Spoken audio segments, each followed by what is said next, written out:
Beberapa waktu yang lalu aku sempat bikin video soal Skibidi Toilet dan aku sadar Skibidi Toilet telah mengambil alih otak anak-anak. Tapi aku gak bilang sama sekali kalau konten ini adalah konten yang berbahaya ya kan. Malah sebaliknya aku sebut konten ini termasuk konten yang aman jika kita bandingkan dengan banyaknya jenis konten lain teman-teman. Nah sekarang banyak ibu-ibu di luar sana dan beberapa ibu-ibu di sini yang mengatakan kalau Skibidi Toilet berbahaya bagi anak mereka dan menghancurkan orang tua yang lain untuk mencegah anaknya menonton Skibidi Toilet. Ya, di sini mereka bilang kalau meskipun YouTube Kids telah aktif, mereka masih tetap bisa menemukan Skibidi Toilet ketika mereka mencarinya. Kayak ketika mereka mengetik Skibidi Toilet di kolom pencarian ya kan. Dan juga mereka sebut kalau banyak game telah dikembangkan menggunakan Skibidi Toilet sebagai inspirasi.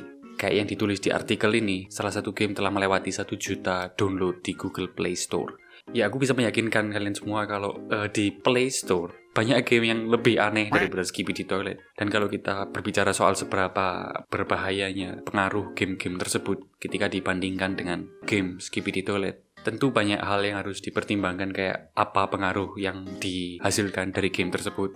Namun tetap gila aja melihat mereka sangat khawatir soal Skibidi Toilet ini. Nah di sini aku harus berkomentar teman-teman. Kalau sampai terpikir di kepala orang tua bahwa Skibidi Toilet berbahaya, tentu saja mereka telah salah di awal dalam memberikan akses internet kepada anak-anak mereka. Karena hanya anak-anak yang memiliki tablet atau handphone saja ya kan yang dapat mengakses Skibidi Toilet. Jadi ini ada sedikit peran orang tua ketika anak-anak ini mengkonsumsi konten Skibidi Toilet, karena pertama mereka yang membuat anak-anak ini dapat mengakses Skibidi Toilet tersebut teman-teman. Kayak mereka memberi anak-anak mereka wadah untuk melihat YouTube ya kan? Dan pada akhirnya Skibidi Toilet. Sebenarnya masalah ini nggak akan pernah terjadi seandainya mereka tidak pernah memberi anak mereka akses ke internet ya kan, HP, tablet, segala macam dan komputer, laptop. Tapi teman-teman, tidak hanya soal Skibidi Toilet doang ya kan kalau kita berbicara soal internet. Tapi ini sungguh bikin geleng kepala aja kenapa mereka udah kayak nganggap Skibidi Toilet ini kayak kanker yang harus dilawan ya kan teman-teman. Kayak di Skibidi Toilet kita tahu banyak sekali adegan yang melibatkan ledakan teman-teman. Mungkin anak-anak bakal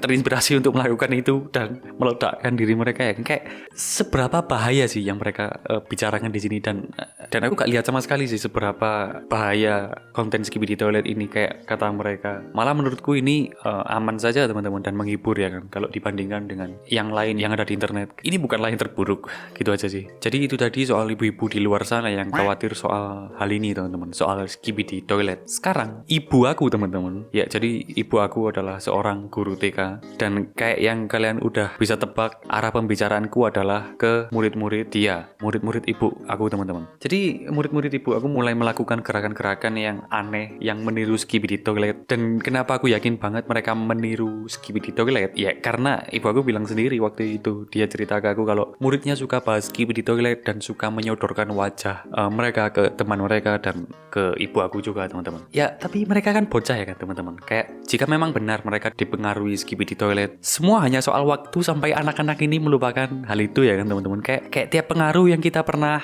semua alami saat kecil, kita tidak bisa mengingat itu semua lagi sekarang teman-teman. Karena itulah bagian dari kehidupan sebagai anak kecil. Bocah-bocah ini tentu saja mudah dipengaruhi banyak hal, apalagi mereka yang memiliki akses ke YouTube. Tentu saja sedikit banyak mereka mengambil hal dari sana ya kan, dari YouTube, Skibidi Toilet. Yang mungkin itu akan melekat pada diri mereka ketika mereka hanya tahu soal hal-hal ini doang teman-teman. Kayak ketika mereka memang sedang suka mengkonsumsi konten tersebut teman-teman. Kayak aku ketika masih kecil ya kan. Waktu kecil sangat dipengaruhi oleh Naruto, kayak melakukan gerakan tangan ya kan. Dan itu semua sudah tidak terlihat di kehidupan kita yang sekarang ya kan. Kayak di usia aku yang udah 20 lebih ini. Jadi ketika anak kecil terlihat meniru sesuatu yang mereka suka di internet atau di TV, sebenarnya itu tidaklah masalah yang besar juga teman-teman. Apalagi yang kayak Skibidi Toilet ini doang ya kan. Sekarang berlawanan dengan pendapat mereka yang mengatakan kalau Skibidi Toilet itu berbahaya. Kita tahu YouTube adalah tempat bagi banyak jenis konten teman-teman. Video animasi seperti ini bukanlah hal yang baru. The Fuck Boom yang merupakan kreator Skibidi Toilet ini bukanlah ilmuwan jenius yang tiba-tiba menemukan hal baru dan menjadi sesuatu yang sangat populer dan menjadi favorit banyak orang kayak Skibidi Toilet ini.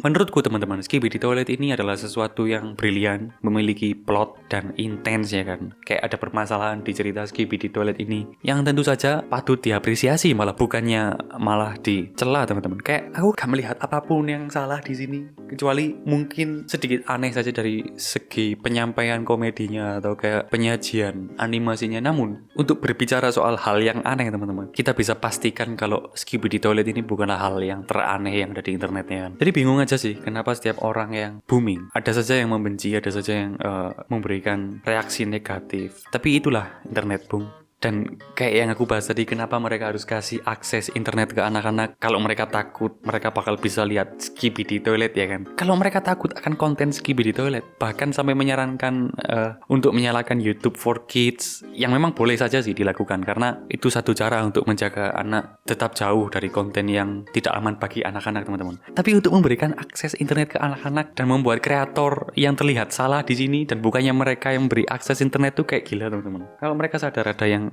mereka tidak suka di internet, sebaiknya tidak berikan akses sama sekali ke internet ke anak-anak mereka ya kan. Ini udah kayak menyalahkan kolam renang yang dalam, karena anak mereka tenggelam di kolam renang tersebut teman-teman. Kayak ya kan, kayak ketika kalian sadar kolam tersebut berbahaya, kenapa kalian membiarkan anak kalian pergi ke kolam tersebut, mengetahui kolam tersebut bahaya? Kayak kasus ini, membiarkan anak-anak mereka berselancar atau mengunjungi YouTube, mengetahui di YouTube terdapat sesuatu yang mereka tidak suka seperti Skibidi Toilet. Jadi kayak gila aja teman-teman.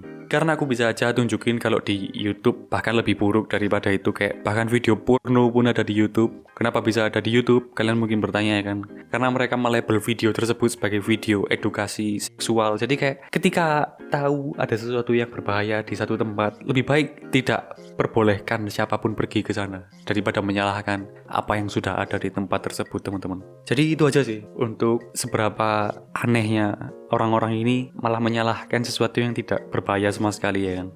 Kayak gimana ya memberi analogi yang tepat, kayak mereka tidak tahu gajah di depan mata namun melihat semut di seberang laut. Dan kayak permasalahan yang kecil kayak Skibidi Toilet ini mereka besarkan, namun kayak sumber masalahnya kayak memberikan akses internet ke bocil malah mereka abaikan, kayak itu bukan masalah sama sekali. Jadi gila aja sih. Jadi yaudah gitu aja untuk hari ini. Kalau kalian sampai di akhir video ini, kalian bisa subscribe dan like video ini teman-teman. Dan kalian bisa klik link Shopee yang ada di bawah. Ini adalah projectku dengan teman-temanku teman-teman. Jadi kalau kalian mau support kreasi kami, kalian juga berarti mensupport channel Labu Kuning. Dan untuk kenapa aku gak upload video untuk minggu lalu, karena minggu lalu aku kurang sehat teman-teman. Jadi aku punya gigi bungsu yang baru saja tumbuh.